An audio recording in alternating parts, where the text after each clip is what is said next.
as we've been talking about Hurricane Helene and now Hurricane Milton intensifying the way it just did today, there's been a lot of talk about weather modification or manipulation.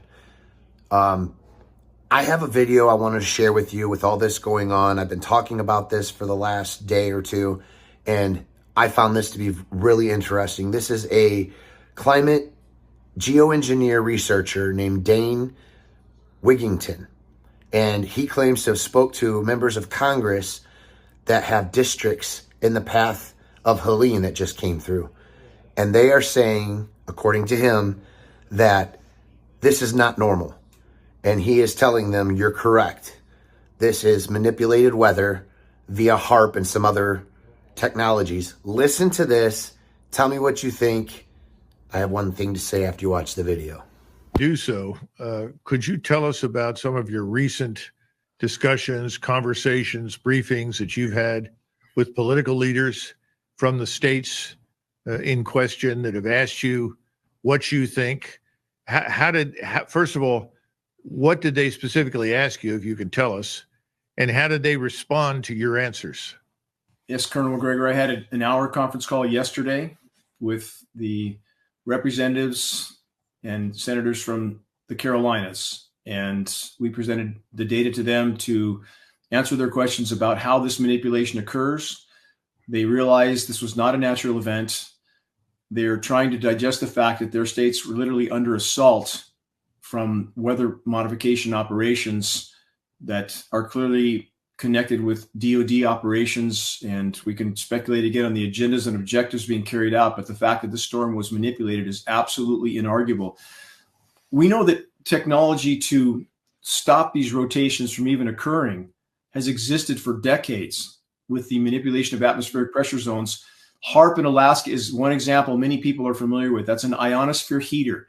That's a weapon of mass destruction, period.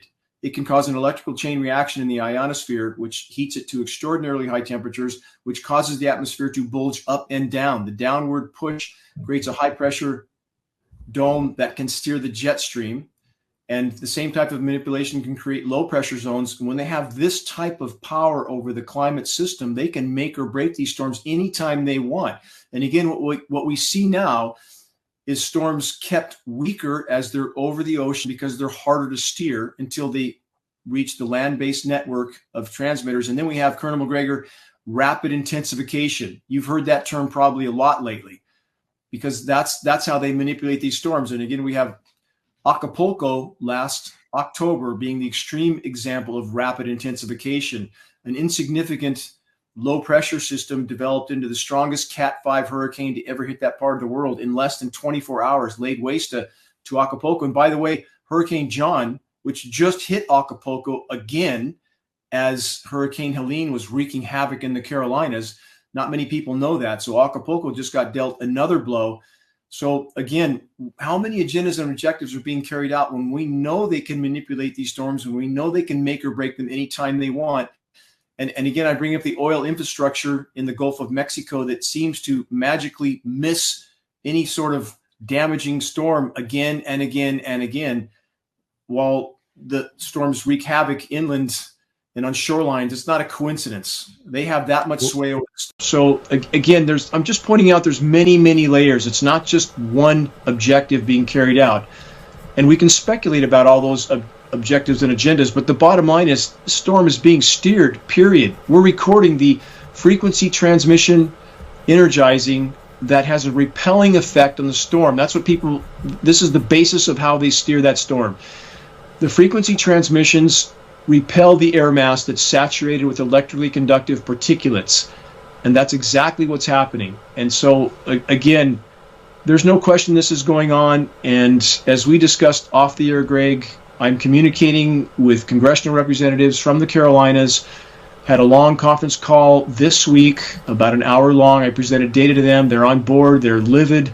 They're shocked. They're in a state of angst over this occurring.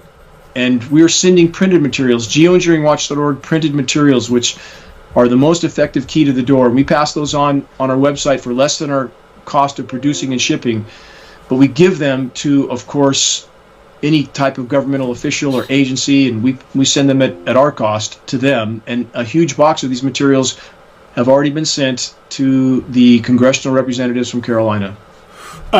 If this is all true, this will be the biggest and hardest pill that people have swallowed to date. And with that in mind, just think of all the times over the last few decades where they're blaming us for the weather, saying that it's because we drive our gas cars, or we had a cookout over the weekend, or because you ate a cheeseburger. These people are sick and twisted and evil. This is a spiritual battle. Pray up, keep your powder dry. Love you guys. Your voice is a weapon. Use that shit.